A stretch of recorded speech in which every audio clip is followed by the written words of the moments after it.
سوال یہ پوچھا گیا ہے کہ کیا مندر اور گرجا گھر میں جا کر نماز پڑھنا یا میلاد النبی صلی اللہ علیہ وسلم کی محفل منانا یہ جائز ہے یا ناجائز؟ تو پہلی بات تو یہ ہے کہ گرجا گھر میں، مندر میں جا کر نماز پڑھنا یا کوئی بھی میلاد النبی یا اسلامی تہوار اس طرح کا کوئی جلسہ وغیرہ کرنا، منانا،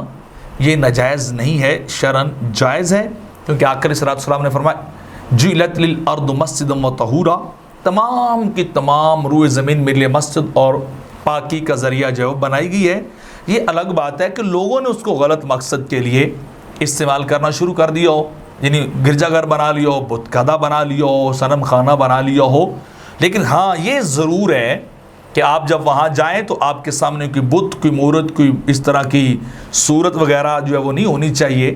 تاکہ وہ بندہ اس سے پاک ہو۔ اس کو اپنی پشت کے پیچھے کر لیں، آپ دوسری جانب کر لیں، یا اس کو دائیں بائیں کر دیں اور وہ سامنے نہ ہو تو آپ وہاں نماز پڑھ سکتے ہیں، آپ وہاں اپنا جلسہ وغیرہ بھی جو ہے کر سکتے ہیں۔ خانہ کعبہ کے اندر بھی بت رکھے ہوئے تھے تو آقا صلی اللہ علیہ وسلم نے ان کو نکال کر وہاں جو ہے وہ اللہ کی بندگی اور عبادت کی، جنہوں نے صاف کیا، خانہ کعبہ کو پاک صاف کیا اور پھر وہاں اللہ کی بندگی کر لی۔ تو اسی طرح اگر بت کے بالکل سامنے ہوں گے تو پھر تو بالکل نہیں ہونا چاہیے، نہ ہو سکتی ہے، لیکن انہیں اپنی پشت پیچھے لے آئیں،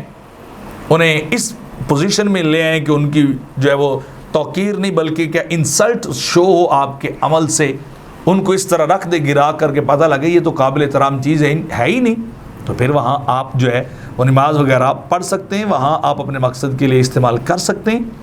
اور ہونا بھی چاہیے کبھی کبھی بت قدوں میں بھی جا کر، گرجا گھروں میں بھی جا کر اللہ کی وحدانیت کا وہاں ڈنکا بجایا جائے، وہاں ثابت کیا جائے کہ سجدہ صرف اللہ کو ہوتا ہے اور کسی بت، نبی، رسول، ولی کسی کو نہیں ہے۔ یہی انبیاء کی تعلیمات ہیں، اللہ کو سجدہ ہوتا ہے۔ جس طرح کہ اقبال نے کہا تھا کہ یہ دور اپنے ابراہیم کی تلاش میں ہے، یہ دور اپنے ابراہیم کی تلاش میں ہے، صنم کدہ ہے جہاں لا الہ الا اللہ۔